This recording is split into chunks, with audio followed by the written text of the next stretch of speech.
प्रिय विद्यार्थियों, मैं डॉक्टर रोहिताश्व कुमार, सहायक आचार्य श्री राधेश्याम आर मुरार का राजकीय महाविद्यालय झुंझुनू। आज हम बीकॉम पार्ट 3 विषय ABST प्रश्न पत्र प्रथम अंकेक्षण और प्रबंध लेखांकन में परिचालन या वित्तीय उत्तोलन के टॉपिक पे अध्ययन करेंगे। इससे पूर्व हमने पूंजी संरचना के सिद्धांत को विस्तार से पढ़ा और उसके महत्वपूर्ण बिंदु को ध्यान में रखते हुए परीक्षा संबंधी तैयारी के लिए उसको तैयार किया। आज हम ऑपरेटिंग एंड फाइनेंशियल लीवरेज के बारे में अध्ययन करेंगे। परिचालन या वित्तीय उत्तोलन एक व्यापार के लिए बहुत ही महत्वपूर्ण है। जैसे हम ये कह सकते हैं कि एक व्यवसायिक संस्था की पूंजी संरचना के अंतर्गत विभिन्न प्रकार की प्रतिभूतियां जैसे समता अंश, अधिमान अंश, ऋण पत्र आदि जो होते हैं, इक्विटी शेयर, प्रेफरेंस शेयर और डिवेंचर्स को अनुकूलता अनुपात में निर्मित किया जाता है।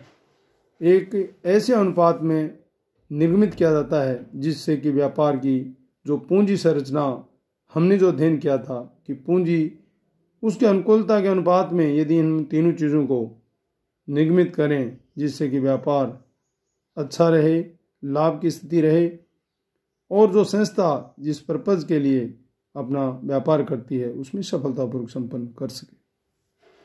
अर्थात हम ये कह सकते हैं कि एक व्यवसायिक संस्था की पूंजी संरचना के अंतर्गत विभिन्न प्रकार की प्रतिभूतियां जैसा कि आपको बताया समता अंश, अधिमान अंश और ऋण पत्र इत्यादि को अनुकूलता अनुपात में निर्मित किया जाता है जिससे संस्था को उसकी कम से कम लागत पड़े तथा संस्था के मुख्य जो उद्देश्य अंशधारियों हेतु अधिकतम प्रत्याय की प्राप्ति में सहायक हो सके। अर्थात हम ये कह सकते हैं कि संस्था को कोई भी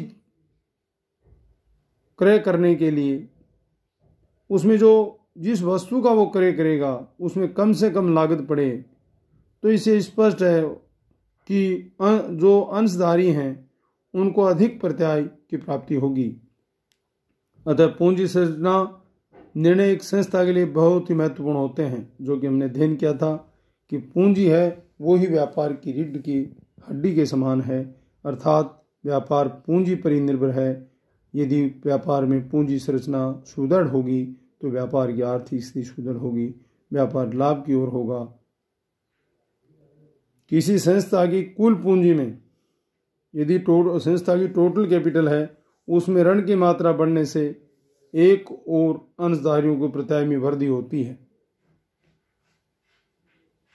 तो संस्था के अंश का मूल्य बढ़ता है,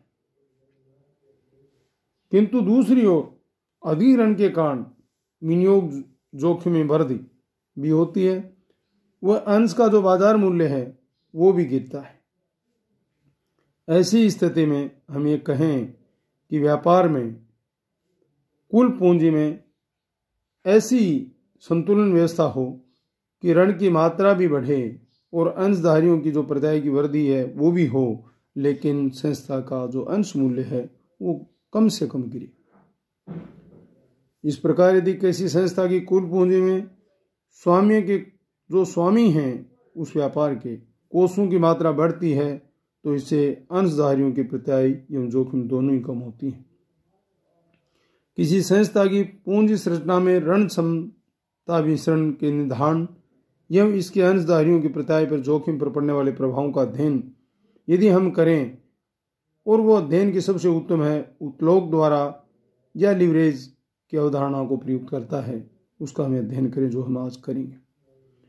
पूंजी संरचना निर्माण में परिचालन उत्तोलन एवं वित्तीय उत्तोलन तथा इन दोनों के मध्य संबंध अत्यधिक महत्वपूर्ण भूमिका अदा करते हैं। अतः हम दो प्रकार के जो उत्तोलन हैं, जो परिचालन उत्तोलन एवं वित्तीय उत्तोलन, ऑपरेटिंग एंड फाइनेंशियल, इनका अध्ययन करेंगे। उत्तोलन संस्था के लाभ अर्जन क्षमता ये वित्तीय सुदृढ़ता को प्रभावित करता है। सबसे पहले हम उत्तोलन का अर्थ, मीनिंग ऑफ लीवरेज क्या अर्थ है? यांत्रिकी विज्ञान में उत्तलोक से अभिप्राय ऐसी तकनीक के प्रयोग से लिया जाता है जिससे अधिक भार को कम शक्ति के प्रयोग से उठाया जा सके, कम मेहनत से अधिक भार को उठा ले। और इस आशय हेतु एक व्यापार पर किसी उत्तलोक का प्रयोग किया जाता है। और वित्तीय प्रबंधन में यह आधार स्थायी लागतों का होता है, जो फिक्स कॉस्ट है उसका होता है, तथा उत्तलोक विभिन्न प्रकार की पूंजी का मिश्रण होता है। अनेक प्रकार की जो पूंजी है, कैपिटल है, उसका मिश्रण है। अर्थात एक संस्था की वित्त पूर्ति हेतु पूंजी लागत या प्रत्याय के दृष्टिकोण से दो प्रकार की पूंजी का प्रयोग कर सकती हैं। और ऐसी पूंजी जिस पर प्रत्याय की दर स्थिर होती है, फिक्स होती है, तथा ऐसी पूंजी जिस पर प्रत्याय की दर परिवर्तनशील होती है, वेरिएबल होती है।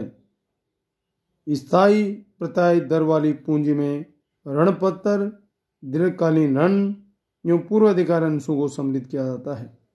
प्रत्याय जो स्थायी प्रत्याय दर वाली पूंजी जो हमने है उसमें डिवेंचर्स को सम्मिलित करते हैं, प्रेफरेंशियल शेयर को करते हैं, जबकि परिवर्तनशील प्रत्याय दर वाली पूंजी में साधारण अंश पूंजी, इक्विटी शेयर जो हैं एवं प्रतिधारित अर्जनों में सम्मिलित किया जाता है।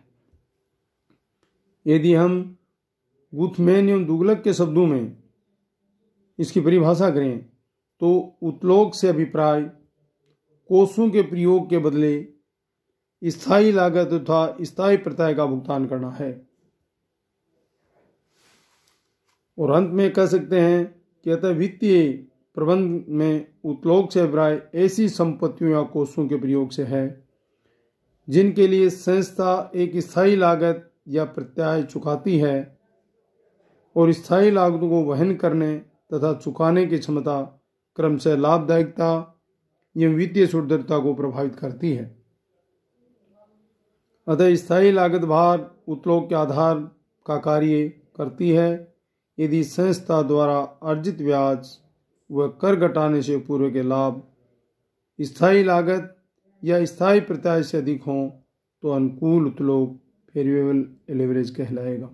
अर्थात में कह सकते हैं संस्था द्वारा जो ब्याज के रूप में या कर घटाने जो आई है, ब्याज अर्जित ब्याज है या कर हैं, उनको घटाने से पूर्व के जो लाभ हैं वो भी किस प्रवृत्ति के, स्थायी प्रवृत्ति के, स्थायी लागत के लाभ या स्थायी प्रत्याय से अधिक हों तो अनुकूल उत्तलोक कहलाएगा।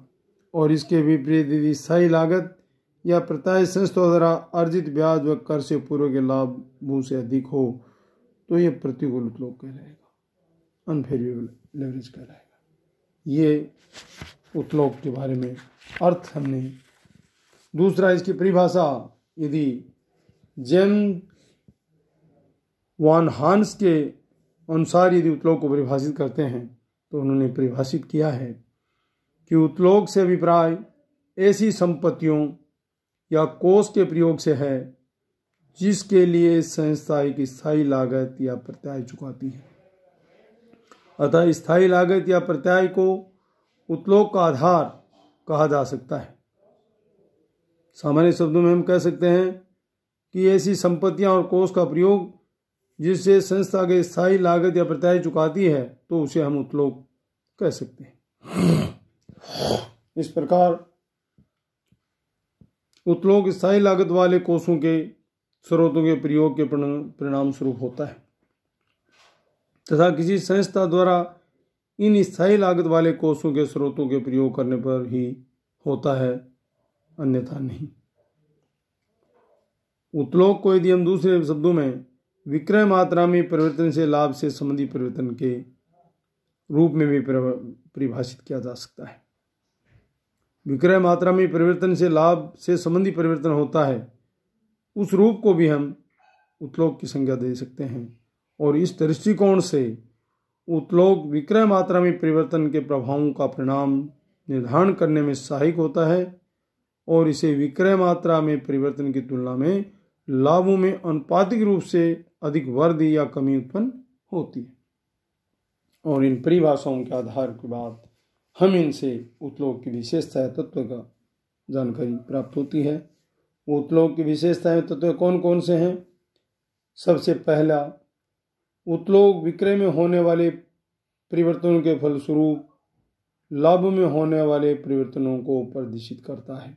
जैसा कि परिभाषा में जेम्स वान हांस ने बताया कि विक्रय में जो परिवर्तन होता है उसके परिणाम स्वरूप जो लाभों में परिवर्तन होता है उनको जो प्रदर्शित करते हैं वो उतलोक के माध्यम से करते हैं, लीवरेज के माध्यम से करते हैं। दूसरा, जितना अधिक उतोलक होगा लाभ भी उतने ही अधिक होंगे, और जितना कम उतोलक की स्थिति में तो लाभ भी कम ही होंगे। और तीसरा तत्व है, विशेषता है, उतलोक बिक्री की मात्रा और परिचालन लाभों के मध्य संबंध स्थापित करता है कि बिक्री की मात्रा और परिचालन लाभ जो हैं उनके मध्य रिलेशन स्थापित करता है, संबंध स्थापित करता है। चौथा जो तत्व विशेषता है वो उतलोक जो उतोलक हैं का विश्लेषण हेतु एक यंत्र या औजार है। लीवरेज की जानकारी या जांच के या इसके क्या व्यापार के लिए उपयोगिता है, इसको जांचने के लिए एक यंत्र या औजार के रूप में है। उतलोक परिचालन लागतों को नियंत्रित करने के संबंध में या उसके प्रबंध में सहायता करता है। और छठी जो विशेषता है वो है उतलोक माल की बिक्री हेतु की गई एक स्थायी लागतों को प्रदर्शित करता है, दर्शाता है। जो बिक्री होती है उसमें जो स्थायी लागत है उसको दर्शाता है। अब आए उतलोक के प्रकार। मुख्य रूप से उतलोक को दो भागों में बांटा जाता है, अर्थात दो प्रकार का होता है। प्रथम जो परिचालन उतलोक एवं द्वितीय वित्तीय उतलोक। इन दोनों उतलोकों को मिलाकर संयुक्त रूप से उतलोक की गणना की जाती है। हमें परिचालन उतलोक ऑपरेटिंग लेवरेज का भी ध्यान में रखना है और हमें फाइनेंशियल लेवरेज को भी ध्यान में रखना है। इन दोनों के माध्यम से हम इनकी गणना करते हैं, जो संयुक्त रूप से उतलोक की गणना की जाती है और दोनों ही प्रकार के किसी संस्था या व्यापार के लिए आवश्यक है। धन्यवाद।